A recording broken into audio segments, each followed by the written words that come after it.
Ladies and gentlemen, welcome back to episode 23 of Strictly Casual, your unoriginal podcast from unprofessional college students.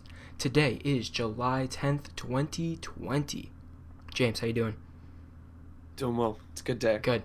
We got a lot of good things on the Roper Report today. Not the Roper Report, just the docket, whatever you want to call it. We got Epic Games news. We have Microsoft's smart delivery news, Last of Us 2, online harassment. We're going to talk about that a little bit. Some leaked gameplay of Assassin's Creed. We got it all. We got a lot. Baby. All rounded out. James, how you doing this week? It's a good week. Didn't play a lot of games this week, but I did stream a lot with you. Mm-hmm. Played Destiny 2. Played a lot of Valorant this week. Yep. Finally had a Valorant game where I got a substantial amount of kills. Let's go, baby. That makes me very happy. It's only up from here.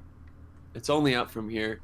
I can't wait to be a pro Valorant streamer with you. Absolutely. And even though you are carrying my streams right now. Honestly, not even close. I'm so bad. I'm about to be ranked Iron in Valorant when I get ranked, which is the lowest rank possible. Okay, so lay me down the ranking system for Valorant. Okay, there's Iron 1, 2, 3, Bronze 1, 2, 3, Silver 1, 2, 3, Gold 1, 2, 3, and then there's 3 above it. I don't really know. That's way out of my league, you know? I'm more focused on if I can get Bronze. I hear you. Big moves. Finn, I can carry you in Overwatch. Okay, we're gonna have to get on Overwatch, dude. I'm just a fan of Overwatch. I'm not saying you have to. No, I like Overwatch. I liked it when it first came out. Okay. I officially finished Last of Us 2. It's completed. Wow. Then give me some just like a one sentence impression, maybe 2 sentences. My expectations were subverted. Mm-hmm. I was happily surprised and morally challenged. That's incredible. Yeah, pretty much everything I wanted and more. Wow. Gameplay was great. Mm-hmm. How did it run? You're on a launch PS4. I noticed no frame drops whatsoever. Oh, impressive. It ran beautifully, and oh god, so good. How does she sound? Mm-hmm. The PS4 or the headset? Yeah. The PS4. PS4 quieter than Modern Warfare. No way. Yeah. And honestly, the sound in that game is so good. Everything is mixed so well. The sound design in the game is incredible. The clickers sound scarier than ever, let me tell you. So good. But I finished that. And then I've been playing Valorant a lot this week. A lot. I'm ready to get ranked, baby. I'm ready to get Iron ranked. Look at Vin. You down to play some today? Maybe after work, dog. Yeah. Yeah, you're working. All right. It's gonna be a long one. But yeah, we could talk a little bit more about Last of Us without getting into spoilers later on during our Mm-hmm. All right, James. You start us off with this first one. All right. This week, big things, big business things, big money going down in the gaming industry. This week, Sony invested $250 million into Epic Games. It's a lot of cash. It's a lot of cash for a minority stake in the company. This comes from Michael McWhirter at Polygon, and I did cross-reference it with some of the things I have it from Jay Peters at The Verge. Announced on Thursday, this $250 million acquisition gets Sony 1.4% interest in the studio and publisher and gives Epic an evaluation of 17.86 billion smackaroons. Who's the CEO of Epic? Tim Sweeney? Tim Sweeney, the man. My guy must be rolling in it at this point. Yeah, you see that little plasma ball in his corner during that? Yeah, man. During that stream? He's about to have 20 of those bad boys. Yep, 20 plasma balls on the next stream. Get ready. Plasma balls, get ready for him. McWhirter writes, according to a joint news release, the investment will allow Sony and Epic to quote, broaden their collaboration across Sony's leading portfolio of entertainment assets and technology, and Epic's social entertainment platform and digital ecosystem to create unique experiences for customers and creators, end quote.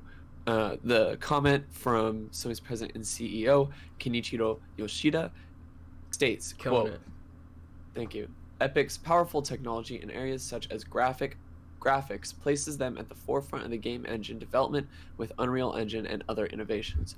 There's no better example of this than the revolutionary entertainment experience, Fortnite in italics. Through our investment, we will explore opportunities for further collaboration with Epic to delight and bring value to customers, and the industry at large, not only in games but also across the rapidly evolving digital entertainment landscape. End quote. Basically, they want to collaborate with Epic on the. Well, we'll just talk a little bit more about it when we get into Tim Sweeney's quote. From Tim Sweeney, founder and CEO of Epic, quote, Sony and Epic have both built businesses at the intersection of creativity and technology, and we share a vision of real-time 3D social experiences leading to a convergence of gaming, film, and music. Together, we strive to build an even more open and accessible digital ecosystem for all consumers and content creators alike. End quote. So this is in reference to what we know as gamers as the Travis Scott Fortnite experience. Is that what we're getting from this? I think so. Jay Peters from The Verge comments that there's also a line in the press that suggests that Sony and Epic may want to create more Fortnite-like virtual media experiences like the Travis Scott concert, and that's why I say that. Okay, here's my two comments about this so far. Okay. I hope that this partnership goes beyond Fortnite. There's a lot of talented people here that I hope will put their talents into things besides the absolute monster that is Fortnite. Mm-hmm. But that being said, can you imagine if there's a PlayStation 5 reveal of something inside of Fortnite? Okay. Are you joking my ass? That'd be insane. My comment.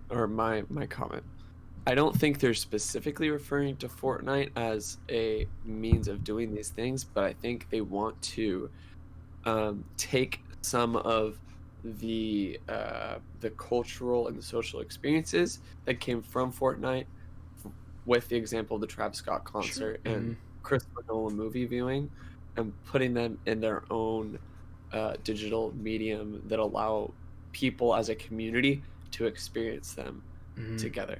Okay. And we've seen that community shown in the Fortnite community. Yeah. And I think what's going to happen is they're going to find a way to take this and make it a audience that is larger than the Fortnite fan base, because is the Fortnite as it feels like to me, the Fortnite fan base is dwindling. Maybe dwindling, but I would still say rock solid. It's got to be larger than any game played right now. Sure. Still, even if it's dwindling. I'd say it hit its peak probably end of 2019, or maybe beginning of 2019, more like. But that's what I would as well. They'll bring it back. You already know that they're planning something huge for next gen. Like game-changing huge. It's also important to note that these statements do not mean that Epic titles will now be exclusive to Sony consoles. Sure. I think Sony would have to pay a lot more money to do that. Yes, they would have probably a majority stake in the company. Yep. Can you imagine if Sony buys Epic? Are you kidding me? That would cost at least probably $7 billion. Maybe more. Yeah, I mean, $7 billion's like a little under half. Dude, can you imagine if Sony pulls that bullshit and like Fortnite is taken off of Xbox, taken off of like PC and stuff, and you have to play it on PlayStation? That'd be the worst decision ever. Kids would buy it. That'll sell consoles. It would sell consoles. If this next gen console race gets dirty, one of the sides will buy Epic. It'll be the absolute trump card. You know what I mean? No matter what. It's an expensive trump card. It's the final. It's the final hit. It's the killing blow. The curb stomp, if you will. Obviously, I don't think this will happen at all, but I'm just imagining a world where it could happen. But I don't think it's gonna happen at all. That would be insane, dude. I don't even know. It'd be like Operation Flashpoint. Operation Flashpoint? Yeah, it's a Justice League thing. Okay. Damn. Yeah. It's when Flash restarts the timeline. Got it. We're going to restart the timeline with next-gen consoles, baby. Yep. That's what we're doing, baby. All right. That's all I had to say on Epic Games. I got nothing else. Take it away for the next article. That's big on Sony, though. It's a big move to even have even a minor stake. But I'm also assuming that this will be part of Unreal Engine. That's a huge part that I failed to mention, is that the Unreal Engine is a big part of what led to this decision as well. Right. They showed that gameplay graphics test running on the PS5. The tech demo, thank you. Yeah. Yeah, who knows? We'll see. Yeah. All right, next story comes from GameIndustry.biz, and Microsoft is reportedly blocking publishers from charging for Xbox Series X upgrades. Microsoft has reportedly been telling developers and publishers that they are not allowed to charge players who wish to upgrade from the Xbox One version of a game to the Xbox Series X version of a game. That's according to sources speaking to Video Games Chronicle, which reports Xbox is encouraging companies to offer free next-gen upgrades, either via its Smart Delivery initiative or their own scheme. Smart Delivery allows consumers to buy a game once and play it across both Xbox One and Xbox Series X, with their save data, achievements, and other information synced between the two versions. So far, 14 titles have been confirmed for Smart Delivery, including Assassin's Creed Valhalla, Cyberpunk 2077, and Halo Infinite. Meanwhile, EA has come up with its own dual entitlement scheme, where people who purchase Madden NFL 21 on Xbox One or PS4 will receive the corresponding next-gen version for free, although it has to be claimed before Madden NFL 22 is released. A Microsoft spokesperson told the site that developers and publishers ultimately decide how they want to deliver their games, and we will work with them to provide the best possible experience based on their needs. All right, Vin, I have one question for you. Yep, hit me. So this doesn't negate in any way the decision to release NBA 2K21 for, well, not necessarily the release price of $70, but the upgrade fee from current gen to next gen. They're still allowed to do the $99 for the current gen to next gen. The $99? What do you mean? Yeah, it's current. So in order to upgrade, you need to basically buy the game twice at a discounted rate. Sure. Okay. Here's my thoughts on this. We don't know exactly how NBA, because that's all 2K, right? The Studio 2K. We don't know how they're going to do their upgrade thing yet. If they've bought into Smart Delivery or if they're doing their own thingamabobber, right? Well, it sounds like they're not doing Smart Delivery. Yeah. So, are they releasing it on both generations of consoles? Mm-hmm. Okay. So then I'd have to assume that if you're buying it on current gen, then yeah, I guess you have to upgrade $10 to bring it to the next generation. Well, no, you have to buy the game twice. You just have to buy it again. So it's going to be, if you buy it on both generations, it's going to be... Remember, it's $99 for both titles. Okay. So it's $99 for current and next gen. So it's basically, it's $20 cheap, or sorry, if the game's coming out $70, it's $40 cheaper. Yeah. Than just buying it once on current gen and buying it again. Excuse me. I don't like that, dude. That leaves a bad taste in my mouth. $100? Yeah. I hate it. That ain't it. It's not it. I don't know, dude. I'm glad most of the major players are opting into this Smart Delivery for now. I really want Sony to come out and tell us what their plan is.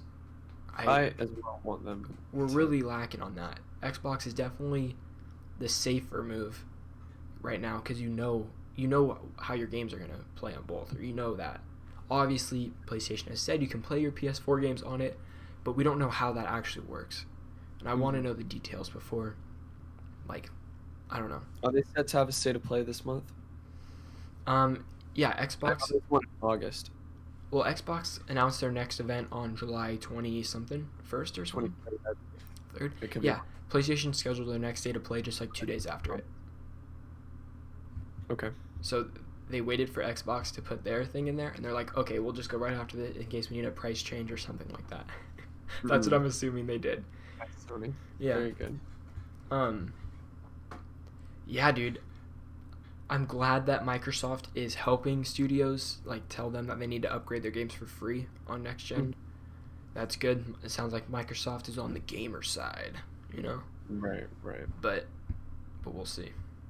Which has historically been Sony's role, is that they are on the gamer side for the players. That was their thing for PS4. They're for the players. So sounds like Microsoft is trying to turn the tables on Sony. What's PS5's slogan now? Power to play or something like that? Couldn't tell you. Okay. It's whatever. Finn, I'm gonna give you a double header. You're gonna let me hit this one? Mm-hmm. Okay. Yeah, this one, I guess I have a lot to say without spoiling anything. Okay. This comes from GameSpot. The Last of Us 2 studio, which is Naughty Dog, responds to online harassment. 7 years after the release of the original, The Last of Us Part 2 is finally out now on PlayStation 4, and it's reviewing well. Even before its release, writer-director Neil Druckmann acknowledged that some fans of the first game would dislike the sequel, and now that the game is out, he's responded to some of the internet hate. This includes violent threats directed against Laura Bailey, the voice actor of Abby, and the company as a whole has now issued a response. In a Twitter post on July 5th, Naughty Dog said it welcomed criticism, but condemned any form of harassment or threats directed towards both actors on the project, as well as developers. On former Nintendo Boss's Reggie's podcast, Druckmann said, "I think you have to create some separation to say, we made the game, we believe in this game, and we're proud of this game. Now it's out there, and it's like whatever reaction people have, whether they like it or not, that's fair," Druckmann said. "That's their reaction, and you don't fight that. The other thing with the more hateful stuff, the more vile stuff, that's a little harder. It's especially harder when I see it happening to team members or cast members who play a particular character in the game. Despite some portion of the audience disliking The Last of Us Part 2, it didn't appear to affect the early sales at all, as it outsold all the previous games by it outsold the previous game by a significant margin and even beat the sales of Uncharted 4. In fact, the game broke PlayStation sales records with 4 million copies sold in the first 3 days." Okay, James. It gets a little dodgy because I don't want to ruin the game for everybody. But playing through it, I've finally been reading some of these articles and trying to understand why people do not like it.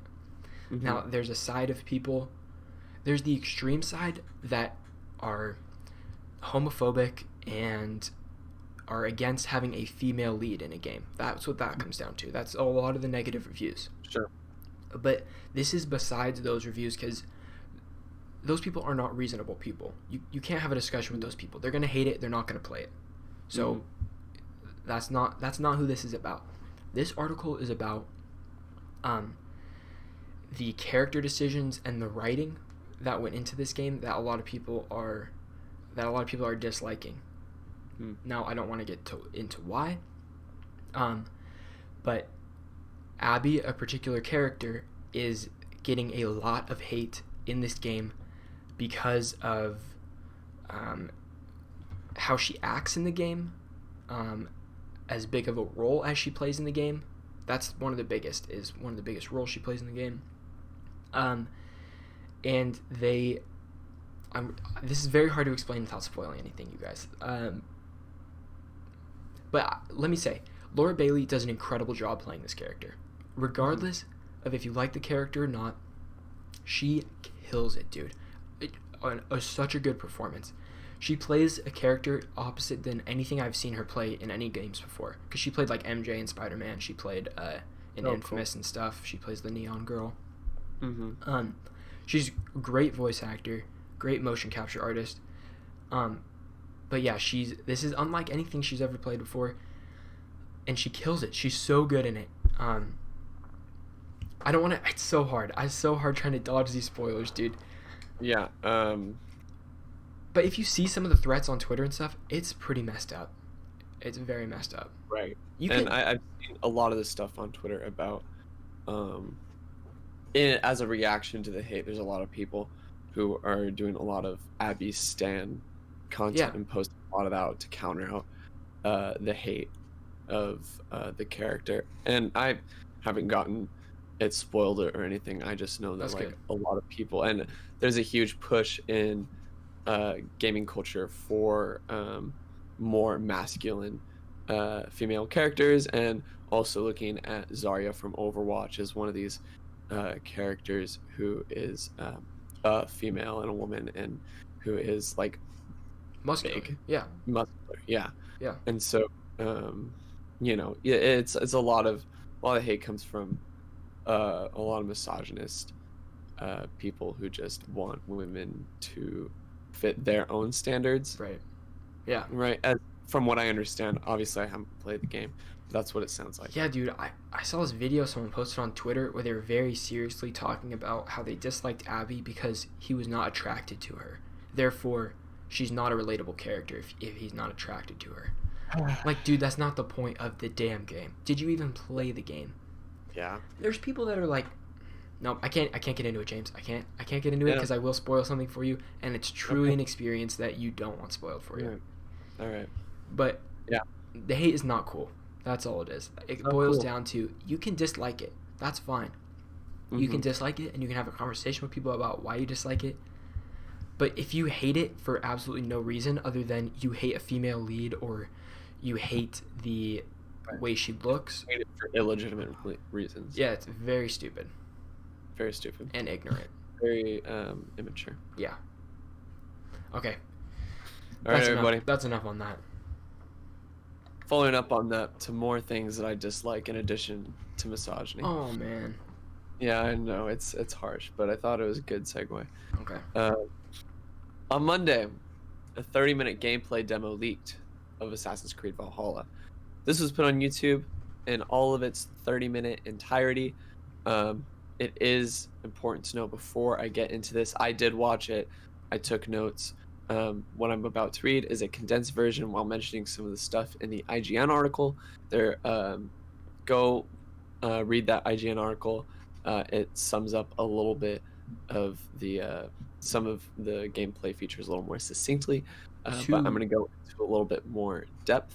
To preface, I did not watch it because, like, I wanted to watch it, but seeing that we're literally going to get gameplay on Sunday, and I was like, I don't want to get a bad taste in my mouth from an unpolished version of the game and maybe an old version of the game when we're going to get it in just a couple of days. So that's why I didn't. I don't really know if that was like that's a good reason or not, but here's this. No, I think it's a good reason. I think we don't know when this build was. We don't know when this build was. What's the word I'm thinking for? Yeah, just when the build was built. Right, was built. So, this could be a very early build. Hopefully, it's not a super new, fresh, shiny build, because it for sure did not look fresh and shiny. Let's just get right into it.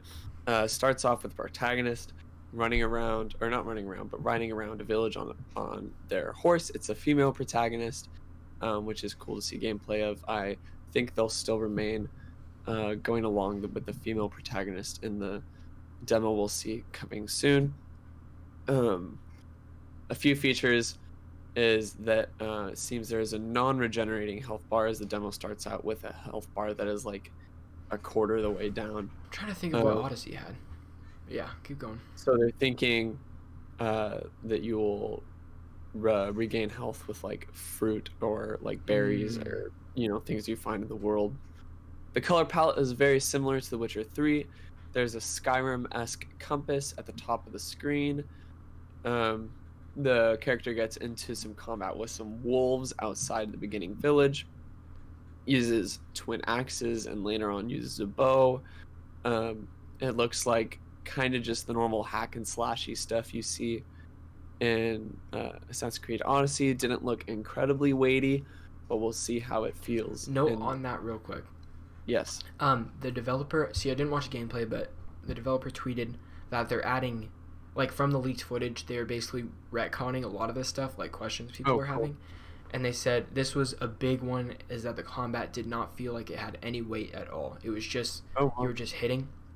And the developer said that they've added hit lag like in Origins, which means when you hit someone, there's a couple frames before you pull back, and it's like you've put it in flesh, like you've stabbed someone or something. Oh, cool. Whereas Odyssey did not have that. It was just slashy like that. But Sure. Origins had that where you really hit every hit made it feel like you made contact with the body, not just slash the body. I want to play Origins. I really do. Good. They're both great games. Cool. I probably won't play Odyssey, just because it's too damn long and That's I can't fair. deal with that combat. 90 hours, baby. 90 Jeez, hours. that's insane. Finishers are very present in the game. I don't know if that was a thing in Odyssey or Origins. It was? Yeah, they got old, though. There was, like, maybe 10 different ones between the 10 different type. Probably 20, about 2 per weapon. Maybe 2 or 3 per weapon. Okay, so that's what I also got the vibe from in this gameplay demo. Okay. Is definitely saw them start to repeat a few times. They're same. Excuse me. They're the same Odyssey style ability wheels mapped to right trigger and left trigger. Which sucks. I'm ready for those to go. Okay. I don't like the way they look either. I think it's just a little gimmicky in my opinion. It's gimmicky up until the point where it can be strategic. Like, I would change those wheels if I was going into a certain encounter more stealthily or more just going for it. And that was cool. But I was hoping they were going to change it from the wheels because they don't look great on screen to me. They get the job done, and I get what they're going for, and it works well. But it's not aesthetically pleasing. Right. For horses, there's an auto follow road button. And then in addition, you also have like a white line that goes across the ground to lead you to your waypoint. The protagonist goes to a camp and talks to some guy. There's a few dialogue choices. Sometimes there's 2, sometimes there's 3. There's no color indication like in The Witcher 3 as to what's pertinent and what is not to the quest line or the story. Then goes into boat gameplay, in which we see the protagonist on the back of one of the Viking longboats. They approach this castle that they're going to siege. It's a smaller castle, but it's it's got the walls and everything. Yeah. There is an ability to raise the crew's shields. Press, I think it was left bumper, and the crew raise their shields to bolster incoming fire arrow damage, which is pretty cool. I'm just afraid they're going to rely on that all the time. It's going to be like, oh, bolster, and it's going to be like, oh, That'll be okay. interesting. The dash I noticed in some of the combat is just very long. Like, you dash probably about 6 to 8 feet to the side at a time. And it just didn't really make sense for me in a Viking setting. Yeah. Because you're like this big, huge Viking where you're wearing heavy ass armor and stuff. Yeah. Exactly. But who knows? Maybe that's dependent on armor variety. Maybe that's with certain types. I'll get in a little bit more into the gear in just a few points, but it could be because of that. I don't know. Like I said, so then they go into this castle siege in which there's siege machines that they use, like big battering rams to push through gates and stuff like that. Classic. And you can use them, or you just let the AI use them. I don't know if there's a benefit. Maybe it goes faster if you take part, but like it looks like the AI just kind of do it anyway. So I'm a little curious as to what the role of the player's involvement is for that. The AI looks pretty lackluster in this, but like I said, it could be an early build. It's noticeable sometimes the AI just looks the complete opposite direction of the player and just stands there idly. As well as in the war, or there's like a group fight at the end in which it's kind of like the final phase, and sometimes you'll see like some of your troops just standing by not doing anything while you're fighting, and you're like, oh, this doesn't look great. Some of the shadows particularly are so dark that you can't even see your player or the enemy, and you could just see the white crosshair of the targeting. Was that also because the actual leak was like bad footage, or was the leak good footage? Like, did it look good? I think the footage looked good. Okay. It was like 720 1080. Yeah. It wasn't like from some dude's phone. It's not like a 480 recording of it was someone like else's. a capture. Okay. Oh, okay. yeah, it was like a capture. And even that would bleed into some of the dialogue interactions in which you couldn't Yeah. see people's faces, So, facial features. That's what I'm saying. the thing, nothing that you're saying here is surprising to me because Odyssey had similar problems, and that's what is bothersome. Now, I was able to get over those problems because I thought the game was just so damn fun.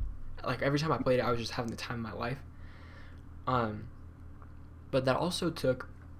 I picked up Odyssey like a Black Friday the year after it was out or whatever because it was on sale. Sure. I didn't actually play it until right after Red Dead, and I Mhm. stopped. I played 20 minutes, 30 minutes, and I was like, not for me, because Red Dead was such a great open world. A couple months later, I picked it up again, whole new experience, because I was comparing it too much to a 10 out of 10 game for me. Sure. That game, Odyssey, is probably like a 7 out of 10 for me. It's a good game, but it has tons of problems.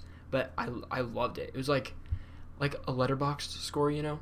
It might not be the highest, but it's got that heart next to it, you know? It really, it might not be a perfect movie, but it's good to me. So yeah, none of these problems at all surprise me. And if they're in the build that comes out, again, I'm not going to be surprised. They make the world too damn big that they can't focus on everything. So I really liked it earlier when they said that they were going to make the world smaller and focus on these things. And then they said that it's actually bigger. Yeah, what the hell? I don't know, man. Yeah. I was a little upset about that. To me, I really, I can't take this as perfect truth yet because we haven't seen the gameplay demo, and obviously the gameplay demo is going to be above what it's actually going to look like. So we have to take the leak for what it is. We have to take the gameplay demo and then assume it's going to be like here. Above the leak and below the gameplay demo. It's going to be somewhere in between. Sure. But I'm going to finish. Oh, yeah, sorry. I didn't know you were... No, you're good. At the end of the castle siege, there's a boss battle that ends in a choice of whether or not to kill the boss, in which the protagonist lets him off free to go, in which the player is praised and gets skill points at the end, and then the player goes into the skill trees, which are like constellations, and there's 3 branches of constellations. There's like 3 animal heads. One of them is a raven. I think the other one's a wolf, and the other is a bear. Okay. The only one that I think she goes into is the raven or maybe the bear, and she gets like a combo or some skill. It's just kind of like basic stat buffs that don't mean too much. And excuse me, and the gear also fits into these 3 different clans. So you'll see like. So the clans are symbolized in yellow, red, and I think the other one's blue. And so yellow is raven, the bear is red, and then the wolf is blue. And so you'll go into the gear screen, and the gear screen, which is reminiscent of Odyssey and Origins, with I think there is the exclusion of level caps for gear. But the gear pieces are also colored yellow, red, and blue. So, and you can choose whether or not to make that armor piece visible. Okay, just like in Odyssey. Right, so like there'll be a helmet and you can choose whether or not you want to wear that, like visually wear the helmet or not. Okay. Interesting.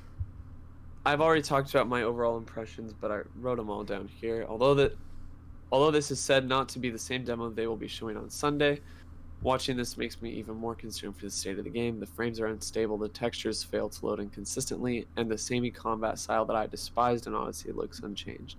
The AI is also garbage in the demo, with some NPCs idling and looking away from the player frozen. Lastly, the shadows are so dark in some areas that it causes both the player and NPCs to be completely invisible. I've already said a lot of that stuff, but I'm whelmed. Yeah. I'm happy that they are improving, especially the combat. If they can improve the combat alone, like I said, I don't have experience with Assassin's Creed Origins to compare that to. But if it does end up being medium beneficial, that might be the thing to bring me in. Bayek is a good protagonist in Origins. He seems cool. It's a good one. It's a cool game. Did you play it? Yeah. Oh, okay. I played through the story. I didn't platinum or anything, but I beat it. Yeah. Cool. I don't really remember the story exactly though. Also, okay, one thing I'm super curious in Valhalla is if there's going to be something like the cult system in Odyssey, which was one of my favorite systems in the whole Odyssey game. Is basically there's like 30 cultists, and you have to hunt the cultists over the time of the game. But the cultists are also in charge of areas of the map. So like if you kill a cultist, that part of the map goes into total war with each other and stuff like that, and like it had effects on the real world. And I'm like, obviously I don't think they can do that with cult members in Valhalla because it's a different time period. It's not really, I don't know, playable. But because I mean Odyssey was all about, they had the two sides, the Jesus Christ, can't even remember the two sides. Anyways, but if they do something similar with that here but improved, that would be awesome, because they already said they're having giant war battles that are bigger than the Odyssey ones, which are so cool. Those are so fun. I'm wondering how they'll do it. Very excited to find that out. Hopefully we'll find that out Sunday. We'll see. Hopefully. I'm excited to see what we get on Sunday. Me too. Dude, since I can't watch the event on Sunday, I can't get my copy of Watchdogs 2. That's the most heartbreaking part. I could sign into your account. I'll figure it out. We'll make it happen. We'll make it work. All right. This is you, dude. This is all you.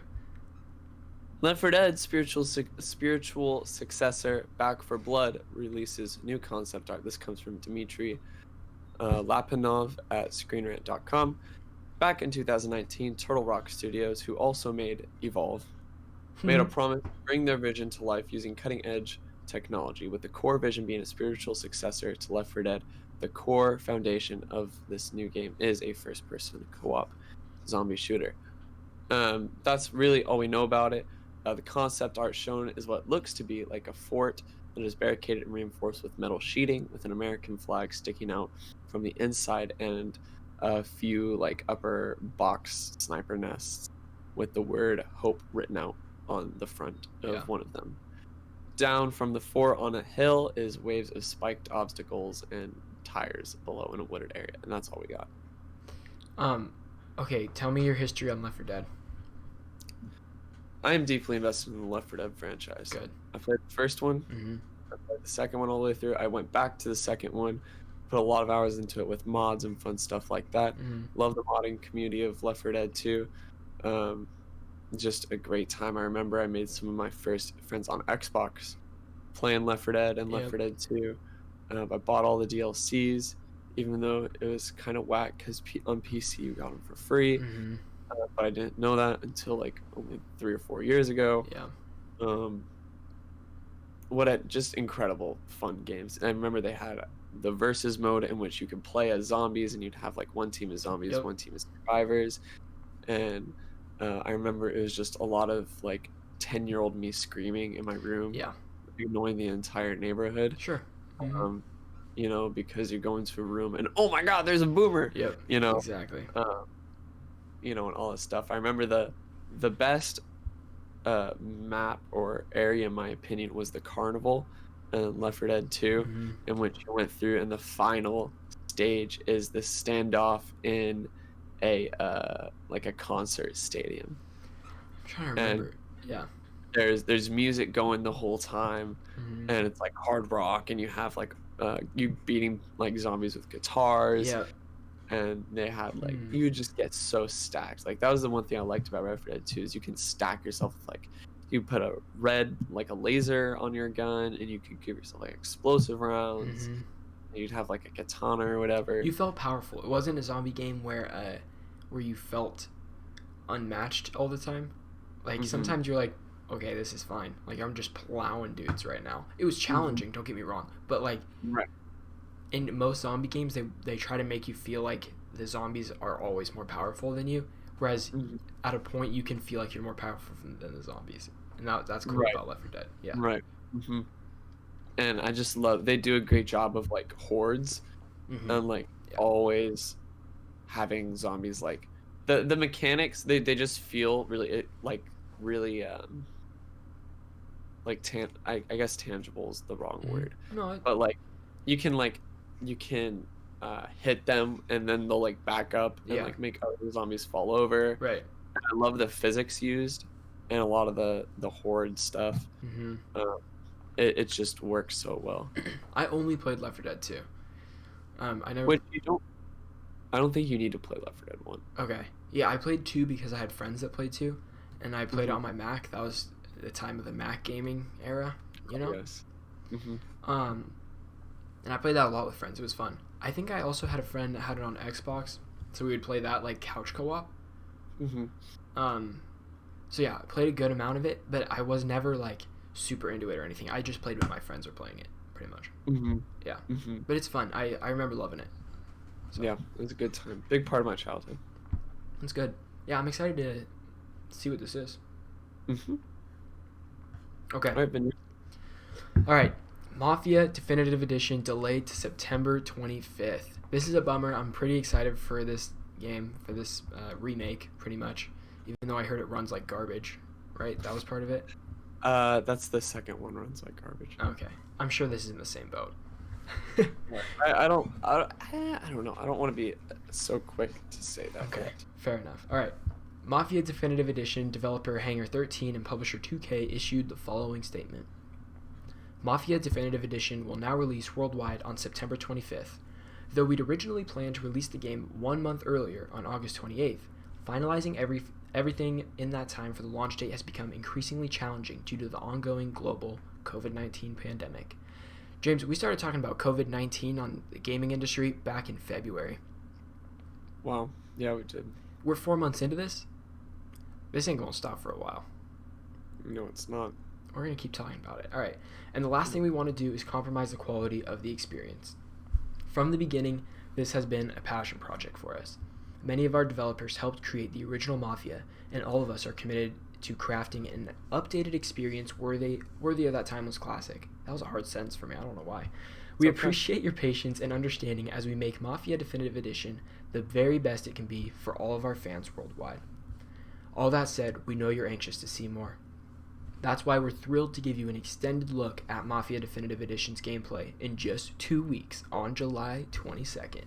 Be sure to follow Mafia Games on Twitter to see a brand new 15-second teaser out now, and visit mafiagame.com for more information about the entire Mafia trilogy. Alright, James, where do you lie on this? I'm always more on the side of giving developers more time to work on games, period. I can understand certain points where it's a little bit stressful because it's like, oh, maybe you should be farther along in development. But I really do believe that just give developers the time they need. Obviously, I get it that we want the game quicker, but I'd rather wait a month or so for a game to be more finished than have an unfinished, unpolished game. Yeah. A month earlier. And, but I enjoy this. Hey, I'm okay with this because all these games coming out in like Q4 of the year, I'm waiting, baby. PS5. Yep, this is fine. The later it goes, the better. I wasn't gonna try to play this on PS4 anyway. Mm-hmm. And yeah, good for them. I want this game to be good. They have a bad track record with the other two games, performance-wise. So, but I think they can make up for it with this one. As a whole ground-up remake, those screenshots we've seen are incredible, dude. And I've never played the first game, so I'm really excited to experience it like brand new like this. Me as well. Yeah. All right. That's all I got. Go for it. This one too? Yeah. All right. This one's kind of quick. Ubisoft is giving away Watchdogs 2 on PC this weekend. I kind of talked about this earlier a little bit. The Ubisoft Forward Showcase that's taking place this Sunday will offer more details on the likes of Assassin's Creed Valhalla and Hyperspace. Also, Hyperspace we haven't really talked about on here. Sorry, Hyperscape. Is Ubisoft's Battle Royale mode. Basically, Battle Royale game. Right now it has Twitch drops, so you can only get it if you watch Twitch. Mm-hmm. As well as some other upcoming Ubisoft titles. While you might be content to catch up with all the news after the fact, Ubisoft is sweetening the pot for those of you who want to watch the event as it happens. Live viewers can claim a free PC copy of Watchdogs 2. If you log in with your Uplay account during the main Ubisoft Forward stream, which gets underway at 3 p.m. Eastern Time, which is noon our time. The hacking-centered game is yours to keep. Ubisoft is also giving away goodies for other games to some folks who answer the trivia questions correctly during the event. There's also a 90-minute pre-show, which starts at 1:30 p.m., which is 11:30 a.m. Yeah. Our time. Ubisoft said the showcase will include more details about Watchdogs Legion, which is cool. They originally planned to drop the game in March, but pushed it... Wouldn't that be earlier? When would it be earlier? The pre-show?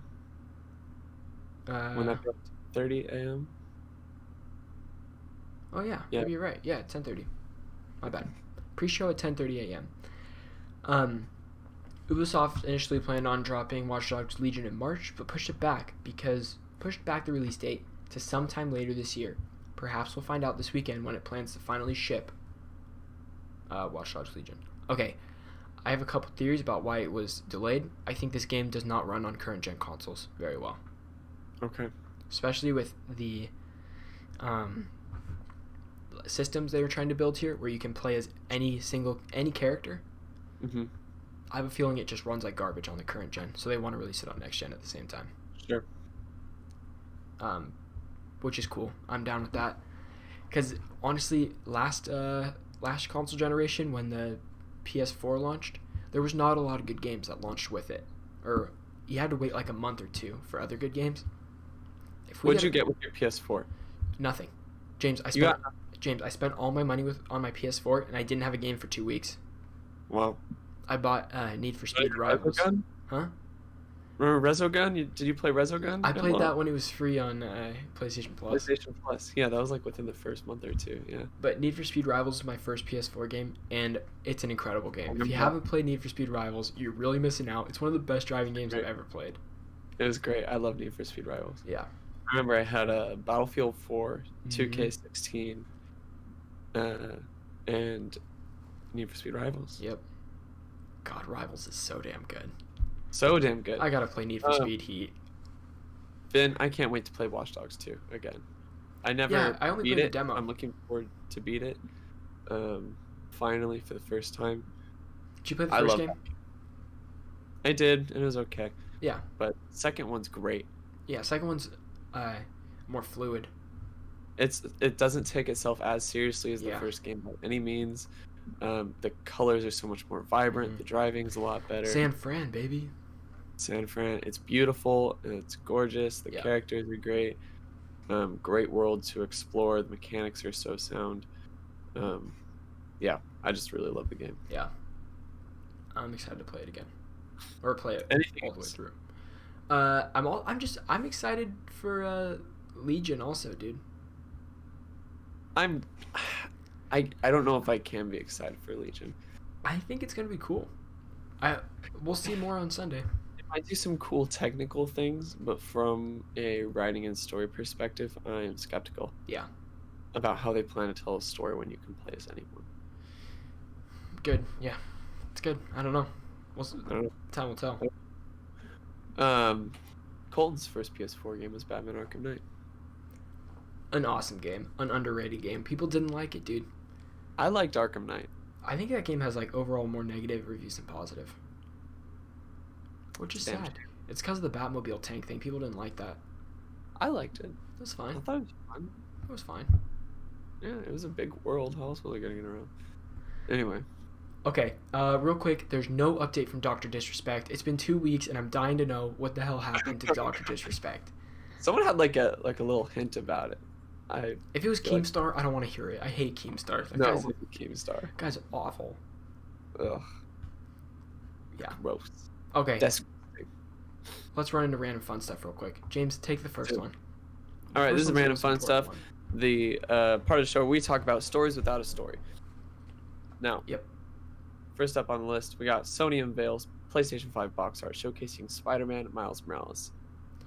We do not have a visual, but basically, here's what it looks like. Okay. It's literally Hold on. Here. Here's a sample. We got. It's literally this, but instead of a blue case, it's what? What color now? It's still a blue case. Oh, it's still blue case, which is so stupid. And then it has a black thing on top. It's white.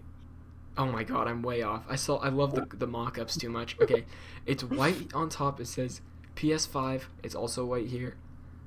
Yeah. Now, I saw people mock up a clear case with the white. So much better. Looks beautiful, especially with Miles Morales with the black suit and everything, dude. Oh my god, it looks clean. So honestly, a little disappointed in that, but we'll see. We'll see how that goes. Actually, I think I have a clear case for.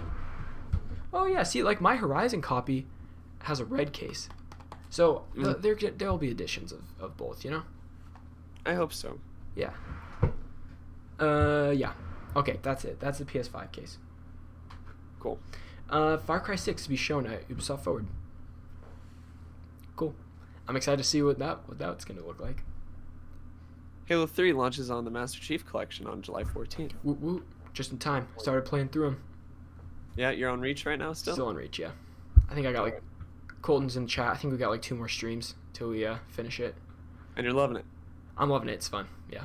Great. Having a good time. Good. Okay, this one's interesting. The Legend of Zelda Breath of the Wild 2 cast say that they've finished recording for the game. Now, 2 days later, there is an update that says this is apparently a mistranslation, and the voice work is not actually finished. But take this for what you will. We're 8. I'll take any Breath of the Wild 2 news I can possibly get. You know?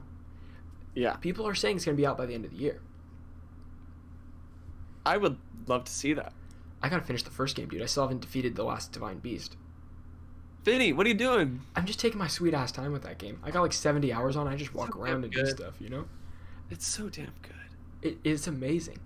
Maybe that's my number 4 favorite game. Oh man, I really gotta finish it. It's so good. The world... we can talk about Breath of the Wild for hours. Mm-hmm. Killing Floor 2, Lifeless Planet, and The Escapist 2 are all free on the Epic Games Store now until July 16th. Go get them. Go put them in your library. Add them to the backlog. Killing Floor 2 is pretty good. It has a really big player base for some reason. People love that game. James, we should play Escapists too. I would love to. I hear it's really fun with other people. There's a Walking Dead variant of The Escapists. Really? I bet that's cool. I bet that is cool. And then, starting on July 16th, from then to July 23rd, Torchlight 2 is free. That's one of my favorite dungeon crawlers. It's basically like a Diablo clone, but it's one of the best Diablo clones. The mods are great. They add a lot of like different classes and different RPG elements. But yeah, go pick those up out into your library. Sweet. And the final one, Cyberpunk 2077 reveals 2 new characters, Mr. Goldhand and Mr. Jenkins. Sweet. That's it. Cool. Dope. We love Cyberpunk. God, I'm ready for the next Nightwire, dude. So ready. Is that coming this month or in August? This month. This month, baby. Just so great. Cool. Okay, everybody. That's a wrap on episode 23. That's a wrap.